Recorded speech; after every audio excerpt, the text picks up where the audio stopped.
दीदी क्यों, कैसे लगे मेरे जीजा जी? ये पक्की कर दी है, लेकिन उसके खर्च के बारे में भी कुछ सोचा है? मैं तो उस बला पर एक पैसा भी खर्च नहीं करूंगी। पहने हुए कपड़ों में इस चौखट से बाहर नहीं किया तो मेरा नाम भी ममता नहीं। तुम्हारा नाम ममता जरूर है माँ, मगर तुम्हारे अंदर ममता जैसी कोई चीज ही नहीं। सूरज, ये सब तुम्हारे सर चढ़ाने और प्रेम प्यार लाड प्यार करने का असर है, वरना सेठ धनराज के घर के संस्कार ऐसे नहीं थे। किस संस्कार की बात कर रहे हैं आप सेठ साहब? बेटी को बाप के सामने घूंघट निकालना पड़ता है, क्या इस संस्कार की बात कर रहे हैं आप? सूरज, आपकी गाय जैसी बेटी आपके मुंह से बेटी शब्द सुनने के लिए तरसती रहती है, या इन संस्कारों की बात कर रहे हैं आप? सूरज, अपनी ही बेटी को अभागन और मनुष्य का नाम देकर जिंदगी भर उसे नफरत करते रहे आप, या फिर उन संस्कारों की बात कर रहे हैं आप? सूरज, संस्कारों की दुहाई देने का हक सिर्फ माँ बाप का होता है सेठ साहब, और माँ बाप बनने के लिए सिर्फ औलाद को पैदा कर देना ही काफी नहीं होता।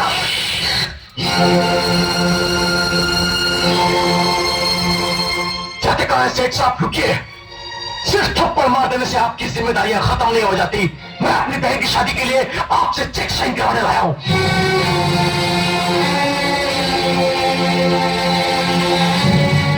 मैंने भीख और खैरात देना बंद कर दिया है। मैं भीख नहीं, अपना हक मांग रहा हूं सेठ साहब, और जिसके ना मिलने की सूरत में मैं आपको कोर्ट में खड़ा कर दूंगा।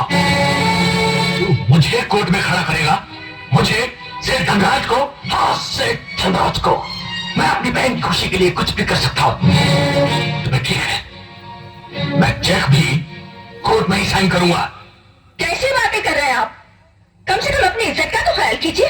लोग क्या कहेंगे कि बेटे ने बाप पर मुकदमा कर दिया, और फिर एक चेक ही की तो बात है, साइन कर दीजिए। कम से कम इस बहाने उस मनुष्य से हमारा पीछा तो छूटेगा।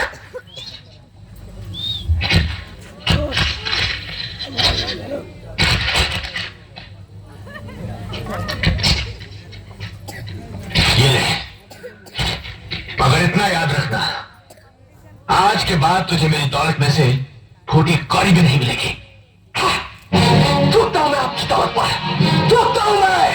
हाँ सेठ धनराज, थूकता हूं मैं आपकी दौलत पर, ठोकर मारता हूं मैं, ठोकर लात मारता हूं मैं। और अगर आज मेरी बहन की शादी ना होती तो मैं आपके सामने कभी नहीं आता। हाँ सेठ धनराज, नफरत है मुझे आपकी इस दौलत से, नफरत है।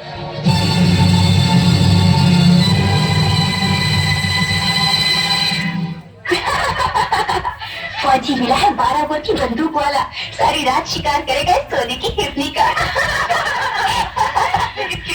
तुझे कैसे पता? तुम्हारी तो शादी हुई ही नहीं। मुझे एक फौजी की बीवी ने बताया था।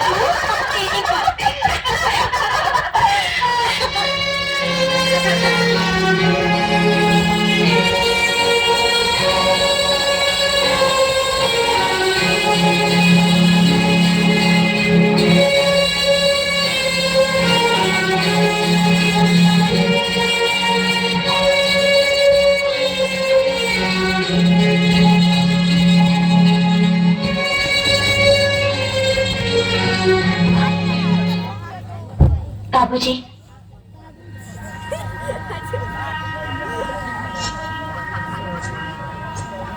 बाबूजी, माफी चाहती हूँ जो बिना आपकी मर्जी आपके सामने आई हूँ, मगर विदाई के क्षण ने आपकी अभागन बेटी के पैरों में इतनी ताकत भर दी कि मैं अपने आप को आपके पास आने से रोक न सकी। मेरे पैदा होते ही आपने मेरा मुंह न देखने का जो प्रण लिया था, वो प्रण न टूटे, इसलिए मैं कभी आपके सामने नहीं आई। आज मैं आपका घर आंगन छोड़कर जा रही हूँ, आपका आशीर्वाद लेने आई हूँ, मगर देखिए देखिए, आज भी मेरे मुंह पर घूंघट है, लेकिन ये कर्मों का कैसा लेख है बाबूजी कि एक बेटी अपने बाप के सामने घूंघट की ओट में खड़ी है। मुझे आपसे कुछ नहीं चाहिए बाबूजी, बस सिर्फ एक बार मुझे बेटी कहकर तेरे सर पर हाथ रखकर मुझे आशीर्वाद दे दीजिए। सिर्फ एक बार बाबूजी, सिर्फ एक बार। फिर अगर आपके जीते जी मैं मर भी जाऊं तो मेरी लाश पर महंगे की चुनरी आपकी इच्छा हो तो उड़ाना।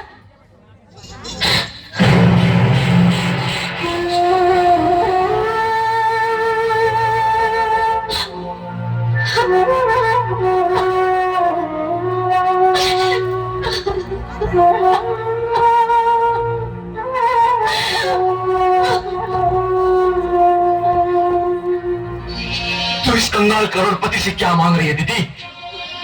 हर इनकी बिलों में तेरे लिबास के लिए चुनरी नहीं, बेटी का बाप के सामने मुंह छुपाने के लिए पर्दे बनते हैं। चलो चलो उठो दीदी, रो मत। अरे सेठ, बेटी की विदाई की वक्त तो पत्थर भी दिल बन जाते हैं, मगर आपका तो दिल ही पत्थर बन चुका है।